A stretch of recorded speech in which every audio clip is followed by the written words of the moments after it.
Hello and welcome to Say in the City. My name is Ciance, and today we are breaking down the sixth episode of season 1 of Sex in the City.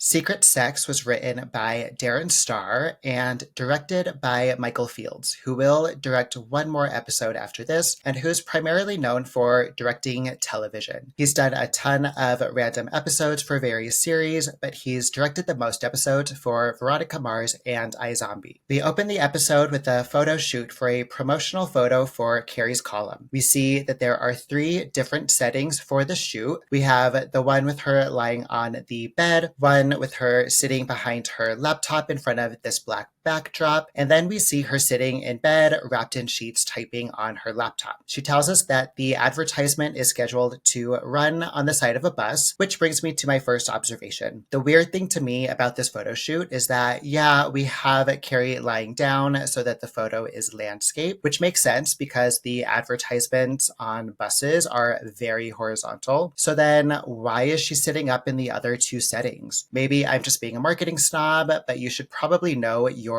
photo destination so you don't waste resources on shots that can never be used. Anyway, Carrie's hair and makeup look professionally done here, and this will also be the most makeup we'll see on Carrie for a while. But this is intentional. Sarah Jessica Parker has said, "I also wanted the women to look a certain way. I worked very hard on preparing the makeup to ensure that no base would be used. Women in New York do not wear complete makeup. We have a rule in the makeup and hair trailer that if you can't do it, you can't do it. If I can't do what's going to be done to my hair, unless it's a special event and I would have gone to a beauty parlor, then I won't do it in the show." Coming back to the different photo shoot settings, we see at least 2 outfits here. We're going to talk about the spaghetti strap dress in a moment, but the halter top looks very similar to that dress.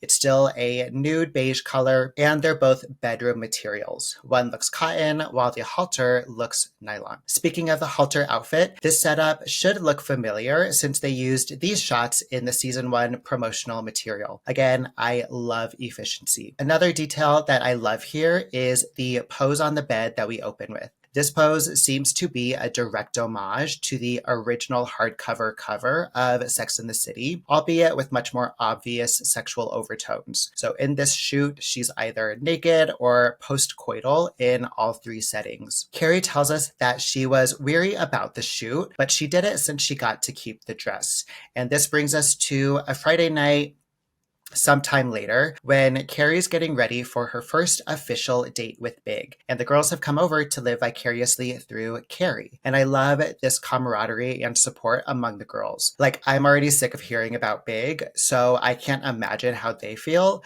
but they still all show up with champagne and cookies. Charlotte gets those cookies from the top of the fridge, and who put those there? Carrie sure as shit didn't bake them, but she does still have the joy of cooking on top of the fridge, so maybe she's a closet baker.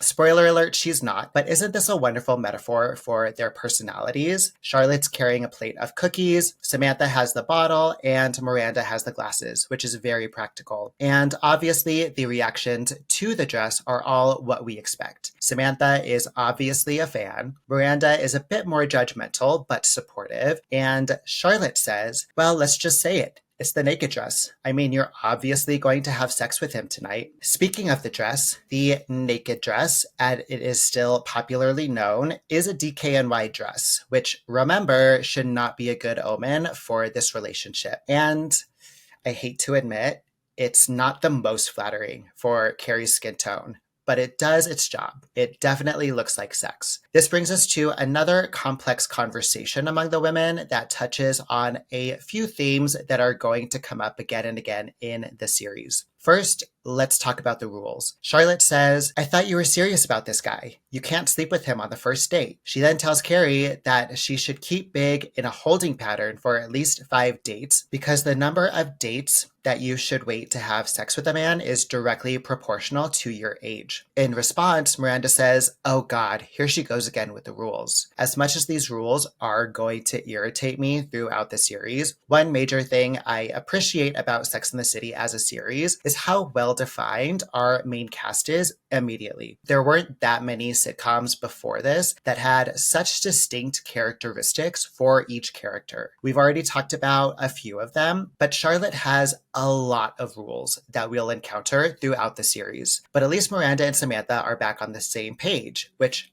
of course they are, since Charlotte is here. Sam says, the women who wrote that book, they wrote it because they couldn't get laid. So they constructed this whole bullshit theory to make women who can get laid feel bad. Now, we don't know what book or women Sam means, but we can guess that it is Emily Post. Her 1922 book, Etiquette in Society, in Business, in Politics, and at Home, is pretty consistently referenced by female characters and TV personalities, usually those we would consider socialites, or at least socialite adjacent. The book is updated fairly frequently to reflect societal changes, which is why it's endured for over 100 years. Next, I want to quickly comment on a few things they say about sex and relationships. Again, a few of these things are going to come up multiple times throughout the series, so we don't need to spend a lot of time here. The first thing I do want to point out is that Charlotte does specify that this first date rule only applies if you're serious about a relationship. I think this is important for Carrie and for Charlotte, but not as much, since we've already seen her sleep with 2 men, sans 5 dates, or even 3. We do also establish in this episode that Charlotte will have casual sex, which I hate that term, but for brevity, let's move on. Another thing we'll come back to time and time again is what Samantha says. Reality check, a guy can just as easily dump you if you fuck him on the first date as he can if you wait until the 10th. That, combined with whether they can have sex like a man, is practically the reason this show even exists. This brings us to the next layer of the conversation, which is going to be an entire episode. What is the importance of sex?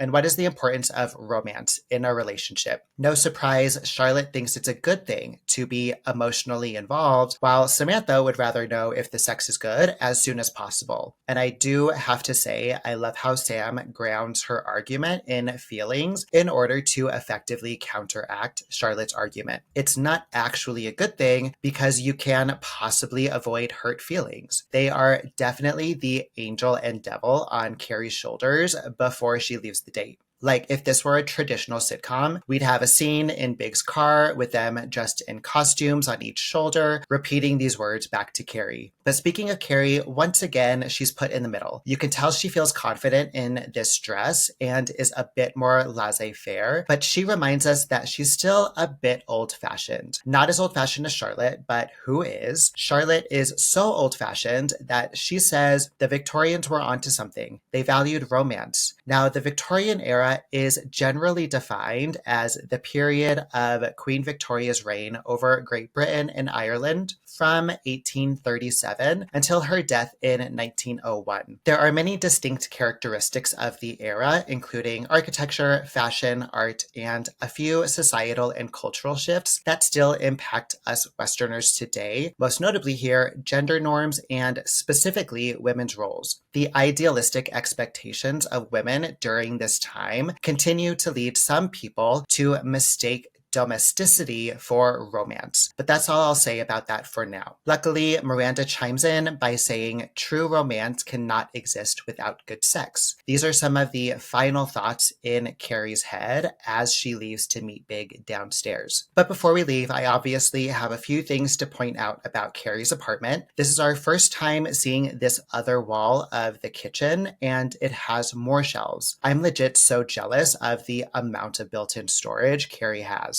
Anyway, we see a few random things, like this photo of Chichen Itza in Mexico. Like, did Carrie go to the Yucatan to tour Mayan ruins? This seems wildly out of character for her. But we also see more books that I started to identify until I remembered that Carrie's a hoarder, so the books are just kind of there. And I'll talk more about why that is later. We get a better view of Carrie's full kitchen, but I can't tell if they've decided yet that she doesn't cook. It looks like she has plenty of spices, but maybe it's all just condiments for takeout. We see possibly more Pier 1 Imports dishes drying next to the sink, as well as the bowls Carrie and Miranda used in episode 3. Carrie also has a French press, as any writer should, although this does become a random plot point later on in the series. She also has a microwave, a toaster, and some pots and pans. A few of the picture frames on the shelf above the desk are the same, just rearranged again. Her phone is different though. So back in the oldie-timey days, when we had landlines, we would have wireless sets that would need a central base with like the answering machine and stuff. We also see some more things on the fridge and this lamp that I noticed before, but they keep moving it around.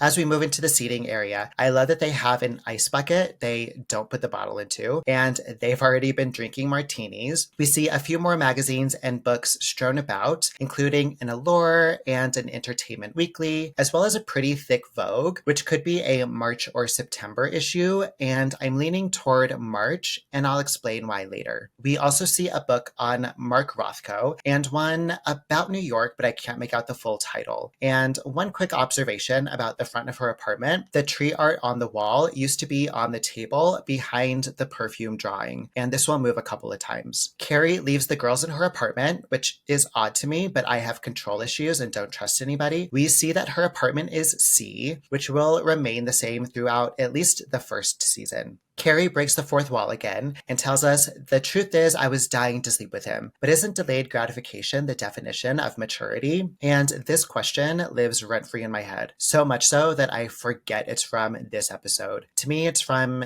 every episode, but I don't know. So Carrie meets Big on the street, which is not the street we were on in the pilot episode. This time we're closer to Carrie's address, but not exactly there. This is East 76th Street and Madison Avenue. Across the street, we can see what looks like a former Purdy Opticians location. This is now the Diptyque Madison location at 971 Madison Avenue. We see the Carlisle catty corner from us, and as Carrie walks up, we can see the storefront for what is now Stephen Russell Jewelry, which means I don't think Carrie is walking out of an apartment building. Honestly, I don't think we're going to see this exterior of her building ever again anyway, so let's move on. The inevitable happens and the two sleep together immediately. To be fair to Carrie, I'm not even sure you can classify this as a first date since they didn't actually go on a date. But does that make this more or less worthy of a relationship in Charlotte's eyes? We get our first peek at Big's apartment, which we'll talk about later, but Carrie says here, I can't be hemmed in by rules. I go with my emotions. I mean, some of the greatest romances of all time began with sex on the first date.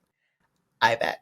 And could you imagine if in the movie, Charlotte jumped up and announced she slept with the man on the first date instead of dating the man for 10 years? Anyway, they go to a Chinese restaurant for some Szechuan, and Carrie runs into her friend Mike Singer, played by Michael Port, who I believe retired from acting shortly following this role. For some reason, every time Carrie introduces us to a male friend, she goes out of her way to tell us they never slept together. I know this is a thing that isn't specific to this series, and I'm not going to get into it here, but I will have to talk about this eventually. Anyway, Carrie has to introduce herself to poor Libby and becomes utterly confused by this entire interaction. This brings us to Miranda's gym, where she's doing this group kickboxing class, which looks like a living nightmare. She is barely hitting that bag. That was an act. Yeah. We were acting. Seriously, Miranda's not very good at kickboxing, which would explain how she misses the entire bag and accidentally does what many of us want to do on a regular basis, kick a man in the face. Also, pretty sure he took a dive because Miranda's leg is not that long. But this is the same night as Carrie's date, so no wonder she kicked someone in the face since she went to this class drunk off champagne and vodka. Honestly, I'm glad she didn't kick more people in the face. Miranda and her assault victim leave the gym as they walk east along Cornelia Street from Bleecker Street. They just passed the Cornelia Street laundromat, and we also see FICO's, now Italian Specialties. Those awnings are gone, but the street still looks very much the same. One of the few times I'll get to say that, so thank you, West Village. Carrie introduces us to the assault victim. His name was Ted Baker. He was 32 years old, a sports medicine doctor with an apartment overlooking the Natural History Museum. Ted is played by David Aaron Baker, who's had notable roles as Dan Stein, the titular character's brother in Kissing Jessica Stein, and as Milroy in Edge of Darkness. But apparently, this is outside of Miranda's apartment, which is nowhere near 62nd and Madison, where we picked up Miranda in episode 4. And maybe that's fine. Maybe Miranda works at 62nd and Madison, but her apartment is all the way in the West Village. But then why would Ted go to a gym here? If his apartment overlooks the museum, he lives on the Upper West Side, which is also not at all near the West Village. But let's not think about it too deeply. Miranda's going to move soon anyway. This brings us to the next day as Carrie and Miranda talk about Ted, Mike, and Big. They're walking on Mount Tom in Riverside Park, which is on the Upper West Side near the Hudson River. Michael Patrick King zeroed in on this scene specifically when he mentioned this episode in Kiss and Tell. There's a really bizarre scene in this episode when Carrie and Miranda are walking in Riverside Park. There is not a leaf on any of the trees, and they are wearing scarves. That was before we realized the actresses are going to be cold. From then on, we decided the show would take place in a season called Eternal Spring. It's never summer, fall, or winter until the final episode of season 4. This isn't technically true since it will be summer for at least one episode in season 2, but this is why I keep pointing out how strange it is to see so many people dressed for cold weather this first season. We are not going to see full-on snow until season 6, but I'm pretty sure we've seen quite a lot of filming in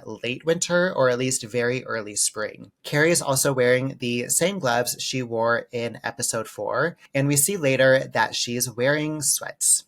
We cut to Carrie and Mike shopping for sheets at Bed Bath & Beyond, and this is definitely a Bed Bath & Beyond. We see the floor-to-ceiling inventory and made-up beds that I never had the courage to actually lay in, but apparently this is a common thing amongst white people. For the full story of this former retail giant that will get another reference later on in the series, check out this video by Bright Sun Films. We find out that Libby Bialik and Mike have been seeing each other for a while. Since Mike is being so fucking weird about this, Carrie asks, "Is this a painful topic?" To which Mike replies, "She's not someone I date openly." I hate men.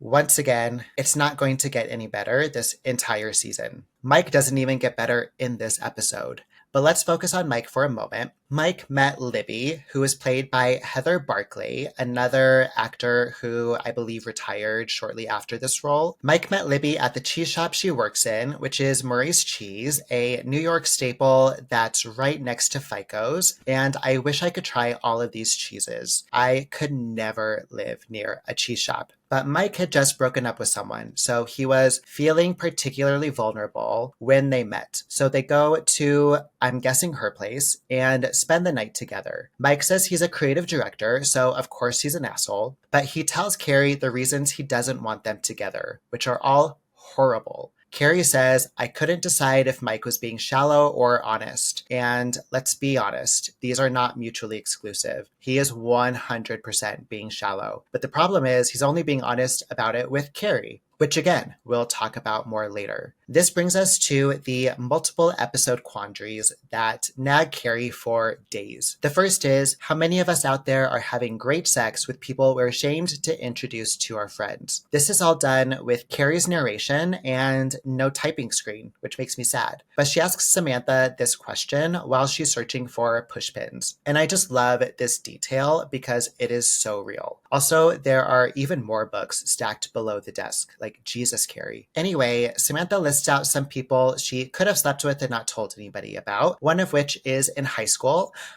Wait, did Samantha sleep with Fred from episode 4? Samantha says she met the kid at Spy Bar. And Spy Bar refers to a legendary 90s hotspot. Guest of a Guest writer Billy Gray described it as such. Spy Bar was a trailblazer in the nightlife shift from the democratic but still star-studded mega clubs of the 80s and early 90s to the sleek lounges that defined the Giuliani years. In fact, Spy Bar ushered in the bottles and models concept in 1995. New York Mag wrote, at Spy Bar, David Sarner and Michael Alt make bottle service mandatory for VIP room access with mixed results, then turn an entire club over to the trend at Chaos a year later. Thanks to the internet boom, they meet with more success the second time around. Obviously, Chaos should sound familiar from the pilot episode. So Charlotte has a lot of rules, and Samantha has a lot of sex. I couldn't help but wonder, can you slut shame someone who has no shame? I ask because I don't slut shame, I slut same. Moving on though, they unroll the bus advertisement, and real quick we see that Carrie has a bunch of CDs in her cabinet against the wall, which is so shocking to me for no reason. We've seen the speakers on either side of the credenza. I just never considered Carrie to be a listen to a CD on a Sunday afternoon kind of person. Moving on, the fact that Carrie has already received the ad proof means the photo shoot may have taken place prior to or during the previous episode. I'm going to talk about the ad itself later on, so I want to point out two things here. First, Samantha tells Carrie to not be ashamed and move on from big because you are going to be on the side of a bus.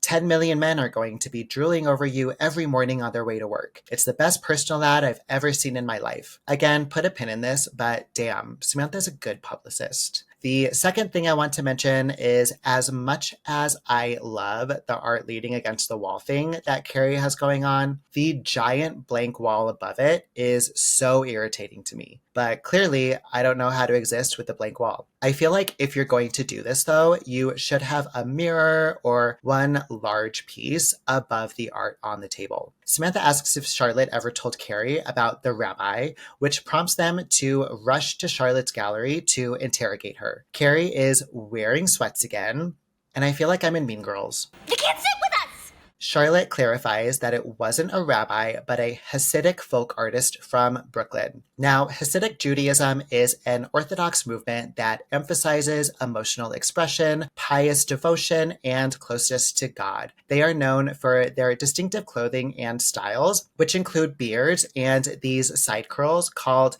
payos. They do also have very deep roots in Brooklyn. Charlotte tells Carrie and Samantha about the folk artist Shmuel, played by Glenn Fleshler. Fleshler has been in a ton of HBO shows, including Boardwalk Empire, True Blood, and Barry. He was also in Billions, Hannibal, and 2019's movie Joker. Amazingly enough, a Jewish person is playing a Jew. He's also a native New Yorker. But Charlotte comes across a painting that he calls his yeshiva, which I don't understand why. A yeshiva is a Jewish school or college where students study religious texts, such as the Torah and Talmud. So I'm going to assume that this painting represents how Shmuel studied or channeled his spirituality. Although looking at the painting, I don't get it. Anyway, Charlotte gets swept up by him and the art and sleeps with him. Carrie says of this, it was so sexy, so forbidden. Daddy's little Episcopalian princess in the arms of one of God's chosen people. Wait, did we just flash forward to season 5? Now, this is our first reference to Charlotte being Episcopalian, which is a Protestant Christian denomination. I guess it makes sense that Charlotte's an Episcopalian, but she is really the only character of whom we learn anything about their religious upbringing. This brings us back to the gallery where Charlotte says she was embarrassed because they really couldn't date each other, which is true. Hasidic Jews are Orthodox, so they follow Jewish law pretty closely. Now, I'm going to admit something that is going to come as a shock. I am not a Hasidic Jew, but I did read that while Hasidic Jews apparently have great sex, sex is only permitted within the confines of marriage. I don't know what would have happened to Shmuel if they got found out though. Charlotte asks, what would people think? To which Sam replies, if the sex is good, who cares what anybody thinks? And that's why we love Samantha. Real quick before we leave the gallery, the paintings we see are all by Hilo Chen, a Taiwanese American painter known for these kind of photorealist paintings that I'm not going to share my opinion about. Charlotte tells Carrie to not put any of this in her column, so she obviously has to. This brings us to our second set of quandaries. Was secret sex the ultimate form of intimacy since it existed in a pure state exempt from the judgment of the world, or is it just another way in which we deny our feelings and emotionally compartmentalize our lives? Still no typing screen, like what the hell? Of course it's a man directing. Big finally calls, and the first things out of his mouth are infuriating when you remember that Carrie hasn't heard from him in days. You miss me yet? Ugh, but I'll get into this later. While they're talking, we get to see more of Big's apartment, more specifically his living room. And I hate to say it, but I am digging Big's decor. It's pretty stereotypical of a New York City 90s bachelor pad with the minimalist beige furniture, which will become funny in the third season, and charcoal line art, but at least he doesn't have any Wasili Club or Barcelona chairs. They decide to go on another date, which brings us to them walking along a street. I couldn't find exactly where they are, but I think we're back on the Upper East Side. Carrie's wearing a Wild and Lethal Trash, or W&LT scarf. W&LT was an iconic 90s brand by Belgian designer Walter van Beirendonck. This scarf would be extremely coveted these days, since Van Beirendonck willingly closed the brand in 1999. According to the Instagram account Carrie Bradshaw's Closet, the coat is Fendi, the sweater is by Marc Jacobs, the pants are BB, and the shoes are New Balance. And then I don't know what this purse is. I feel like it could be a Comme des Garçons or Balenciaga, but I love it paired with the scarf. There's a great color story with this outfit, even though I don't love all the pieces. Carrie invites Big to the bus toasting, and we learn that her ad will be on the M2 that goes right down 5th, which is a real bus that does go right down 5th Avenue. Big runs into some guy he went skiing with in Aspen. This is the most awkward encounter for everyone involved, but he doesn't introduce Carrie. Now, none of this happens in the book, but there is an entire chapter about a trip to Aspen with Carrie, Big, Stanford, and Skipper that is very dramatic. And I'm going to save this exchange for later. But then Big takes Carrie back to the Chinese restaurant called Feng Hua, and I don't think anywhere called Feng Hua ever existed. There is a Hua Feng, which is a totally different type of place. We can see by the sign on the window that this place does have a name. I just couldn't find it anywhere. The interior decor is very typical of this kind of Chinese restaurant, so this could legitimately be anywhere. We see that Big is seemingly in the same clothes, and we can see the same person scarf next to Carrie, but Carrie's magic and somehow ditches the sweater for a blazer, although she seems to have put on the matching BB blazer to go with the pants. Big tells Carrie he can't make it tomorrow, and she's like, oh god, this is where men take women they don't want anyone to meet. In her paranoia, she calls Mike and he confirms her suspicions. We even see more of Carrie's apartment, and those dishes are still there drying, so I feel very connected to Carrie right now. She also has a surprising amount of storage for someone who doesn't cook. Mike's apartment is obviously chaotic. He is definitely not in a real relationship. Like, he's putting a room temperature slice of pizza into the microwave. He has Apple Jacks and Frosted Flakes cereals, chips and queso, what look like ramen noodle packages, and empty beer bottles everywhere. He's only slightly more put together than Sam in episode 4, even though he's a good 5 years older than him. This brings us to Ted's apartment the next morning, where Miranda's in bed waiting to see Ted off. For some reason, he's leaving early in the morning for a spinal conference in DC. On a Sunday? Or is this Monday morning and Carrie had her date with Big on a Sunday?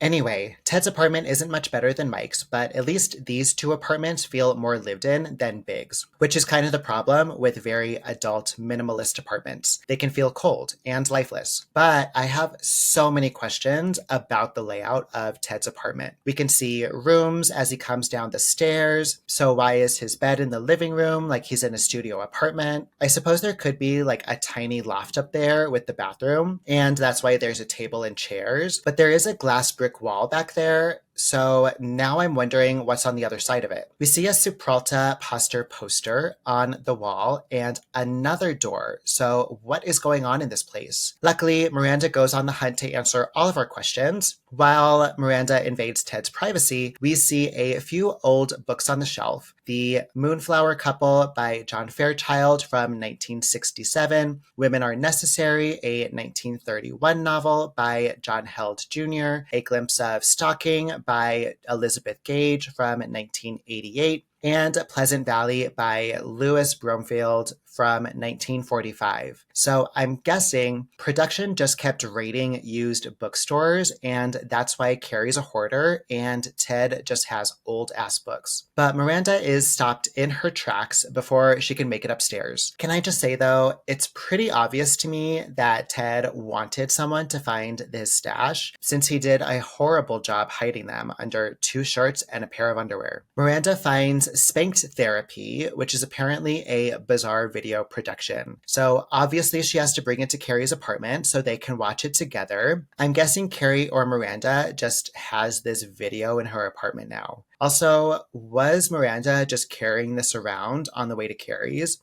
That purse does not look large enough to conceal it. Anyway, Carrie says, how can you judge him until you spank him? And honestly, where's Samantha when you need her? I guess we shouldn't be surprised at Miranda's kink shaming since she is so judgmental throughout the series. This brings us to 3 of the girls waiting to toast the ad as the bus drives by. We see an advertisement for J&R Music and Computer World, which was the largest home entertainment and computer retailer completely based in New York City. The brick and mortar store was just a block away from the World Trade Center, but it survived through 2014. The girls are waiting on the corner of Fifth Avenue and West 16th Street in front of a former Paul Smith store. We watch as the M72 drives up from 18th Street. We can see the banner for an old Barnes & Noble and Daffy's as the bus drives. But as they wait, Charlotte pisses me off again by saying, when you sleep with a man on the first date, the relationship will never be anything more than just sex. And Samantha barely even reacts, just saying, uh-huh.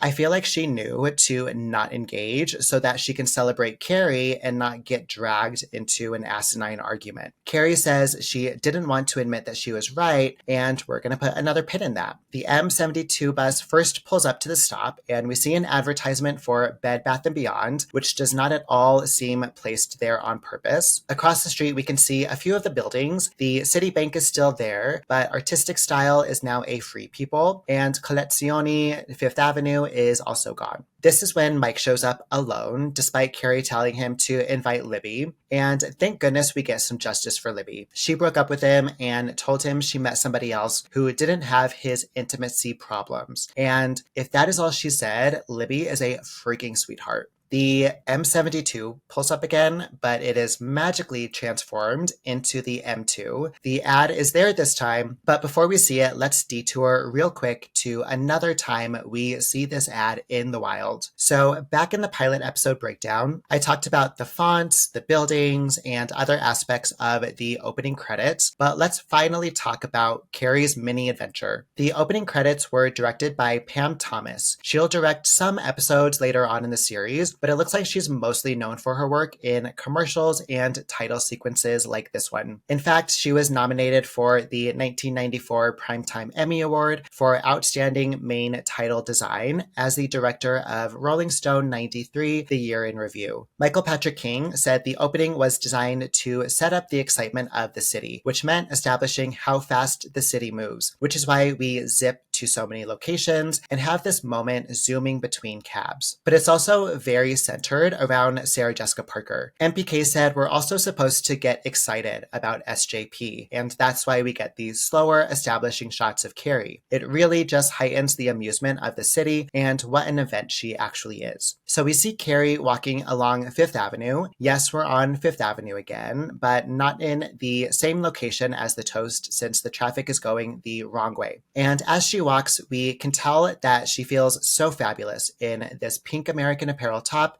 and Jimmy Choo sandals that we never actually see. And then two things happen here. First, we see the bus hit the water, spraying water, and then we see the full outfit as Carrie gets hit by the splash. And then we see that the bus that splashed her has her very own ad on the side. So let's quickly talk about the outfit since we can't not talk about it. As many people know by now, they actually filmed two outfits for this. One was a blue Marc Jacobs slip dress with a netted dress over it. SJP called this outfit lovely. However, they actually weren't able to splash her in the Marc Jacobs because traffic control was so difficult. They were only able to splash the outfit we see. Instead, she sees the bus, trips but doesn't fall, and keeps going. Darren Star said, "I always figured we could someday replace the tutu sequence with the other one, and it could be our version of the Dick Van Dyke Show. In the first few seasons, we see him trip over that ottoman when he was coming home, and later he learned to avoid it." So the skirt.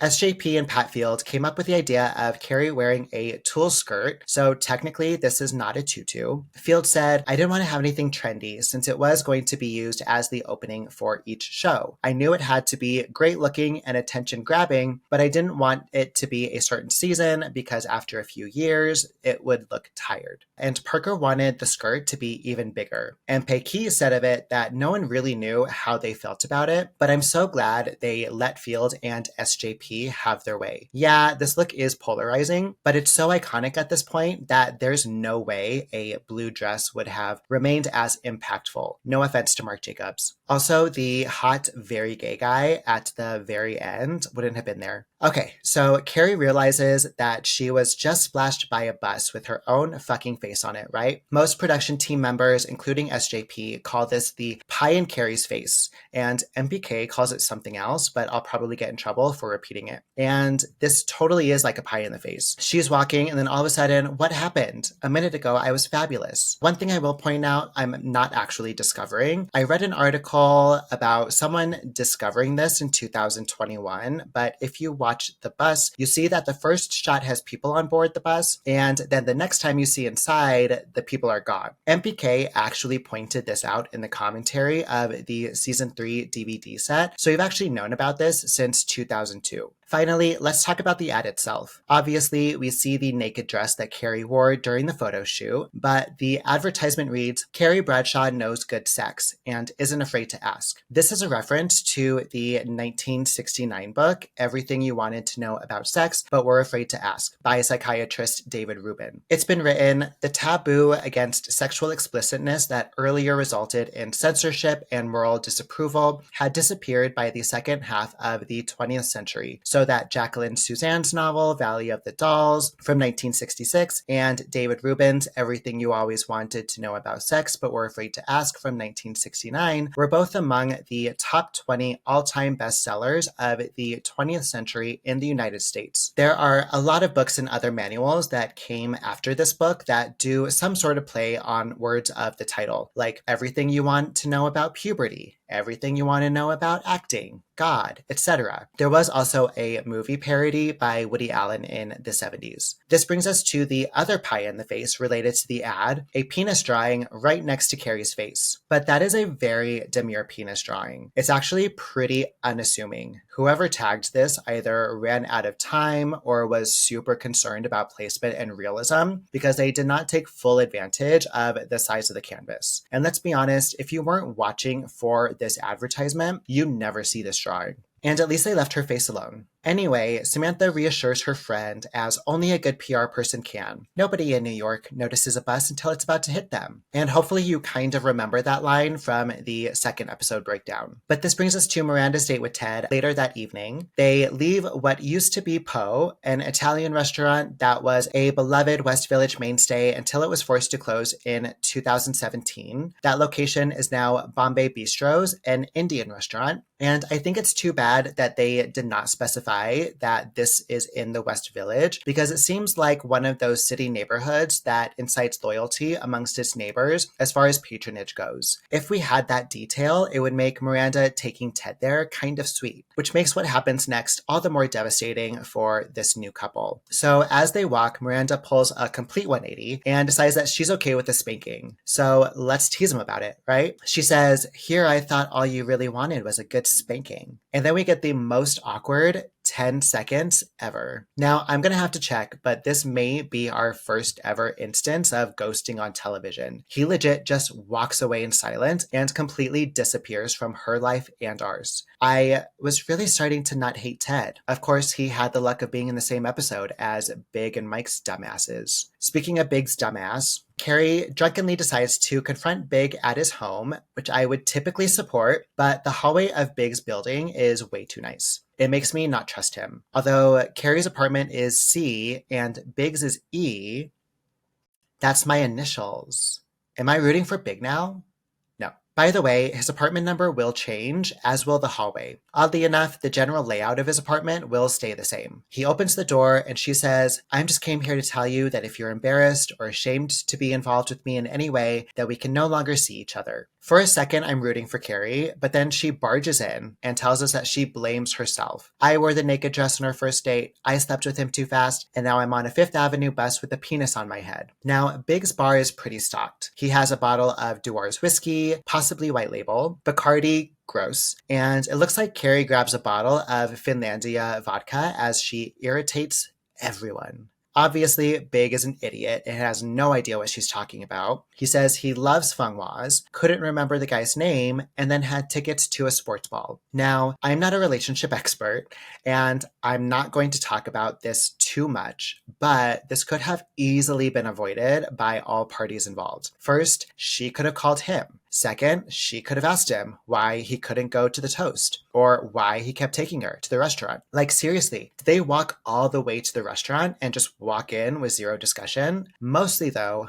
what the fuck, Big? First, the drink thing that she couldn't decipher. Next, bringing your friend to said drink thing. Now, you wait days to call and then don't make a fucking reservation for a date. Like, I already spoiled this, but how the fuck was he married before this? Also, what kind of adult who works in finance or whatever doesn't know how to introduce someone so that you can hide the fact you don't remember their name? And this is Carrie. And then Carrie asks the name. Like, get it together, Big. We end this episode with Carrie asking, "Then maybe this is for real?" Big says, "Could be." And that ends our first real Big and Carrie relationship episode. Thank God, because I'm about to lose my shit on both of them. Now, a few things before we part. First, Samantha is now 4 for 6 this episode. Why aren't they letting Samantha live her life? But don't worry, Sam will be back to normal very soon. Also, we're still at 2 on our BIPOC character count. But that is the full breakdown of the 6th episode of Sex and the City, Secret Sex. Please like the video if you enjoyed it, and be sure to subscribe to the channel, and I will see you next time.